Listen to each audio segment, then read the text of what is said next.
نستعينه ونستغفره ونعوذ بالله من شرور أنفسنا ومن سيئات أعمالنا من يهده الله فلا مضل له ومن يضلل فلا هادي له وأشهد أن لا إله إلا الله وحده لا شريك له وأشهد أن محمدا عبده ورسوله أما بعد فإن خير الحديث كتاب الله وخير الهدي هدي محمد صلى الله عليه وسلم وشر الأمور محدثاتها وكل محدثة بدعة وكل بدعة ضلالة وكل ضلالة في النار.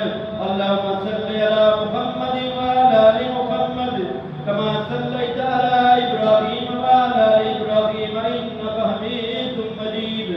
اللهم بارك على محمد وعلى آل محمد كما باركت على إبراهيم وعلى آل إبراهيم إنك حميد مجيد. دوستو، نبی علیہ الصلوۃ والسلام کا فرمان کل امتی یدخلون الجنہ الا من ابا. نبی علیہ الصلوۃ والسلام نے فرمایا میری تمام امت جنت میں جائے گی سوائے اس شخص کے جس نے انکار کر دیا. سوائے اس شخص کے جس نے انکار کر دیا. تو صحابہ نے پوچھا یا رسول اللہ صلی اللہ علیہ وسلم وہ کون ہوگا جو انکار کرے گا جنت میں جانے کا؟ تو نبی علیہ الصلوۃ والسلام نے فرمایا من اطاعنی دخل الجنہ.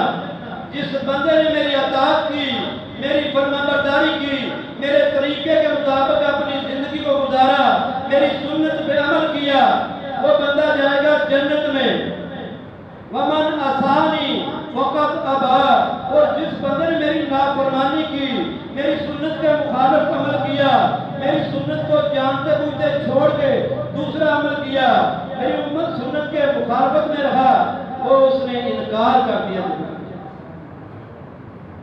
تو اللہ تبارک و تعالیٰ ہمارے سارے عملوں کو سنت کے مطابق بنائے.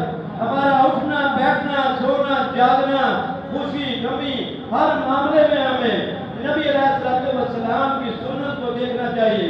نبی علیہ الصلوۃ والسلام کی سنت ہمیں کہاں سے ملے گی؟ وہ ہمیں حدیث سے ملے گی. صحیح حدیثیں موجود ہیں، کتابیں موجود ہیں. ہمیں چاہیے کہ ہم اپنی زندگیوں میں قرآن اور حدیث کا مطالعہ رکھیں تاکہ ہمیں پتہ ہو کہ میرا جو عمل ہے وہ سنت کے مطابق ہے یا سنت کے سے ہٹ کے ہے. اس لیے ہمیں سنت پہ عمل کرنے والا اللہ تبارک و تعالیٰ بنائے. سبحان ربک رب العزت عما یصفون وسلام علی